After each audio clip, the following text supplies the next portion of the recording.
আসসালামু আলাইকুম। আমি মোহাম্মদ ইউসুফ আলী। আমি Mohammad electric and wares multipurpose লিমিটেডে ট্রান্সপোর্ট ইনচার্জ হিসেবে দায়িত্বে আছি। তো রিজিক এন্টারপ্রাইজ থেকে আমি আমার 64টা জেলার মার্কেটিংয়ের জন্য, সেলস অ্যান্ড মার্কেটিংয়ের জন্য ইতিমধ্যে 30টা গাড়ি নিয়েছি। তো ওনাদের সাথে এগ্রিমেন্ট ছিল যে পর্যায়ক্রমে আমরা 64টা জেলা কাভারেজ করব। তো সেক্ষেত্রে আমরা প্রথমে 3টা গাড়ি নিই, 3টার পরে 10টা, 10টার পরে 15টা, 15টার পরে 25টা, তারপর 30টা।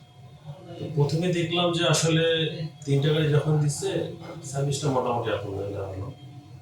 তো ভাবলাম যে আসলে উনি 64 জেলাকে কাভার করতে পারবে। অনেকে তো মুখে বলে, বাট বাস্তবে তো আসলে মিডিল পর্যায়ে যে হাল ছেড়ে দেয়। তো সেক্ষেত্রে একটা কথা বলতে চাই যে আমি যে রিজিক থেকে গাড়ি নিয়েছি বিদায় যে বলতেছি তা না।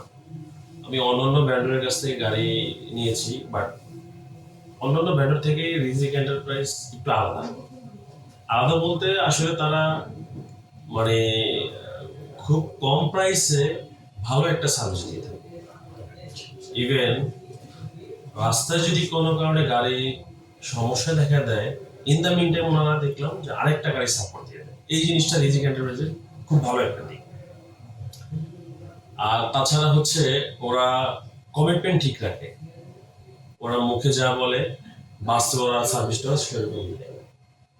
তো আশা করি যারা এই রিজিক এন্টারপ্রাইজ থেকে গাড়ি নেবেন সবাই লাভবান হবে।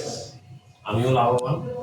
ইভেন আমি বর্তমানে যে আমার 30টা গাড়ি চলতেছে, সামনে আমার প্ল্যান আছে আরো 70 থেকে 80টা গাড়ি নেওয়া, যেহেতু উনি ক্যাপ্টন। তো সেক্ষেত্রে একটাই কথা বলতে চাই যে অনেক ভ্যান্ডারই আছে, সবাই সব রকম সার্ভিস দিতে পারে। আর রিজিক থেকে আমি 100-এর মধ্যে 95% কাভার করতে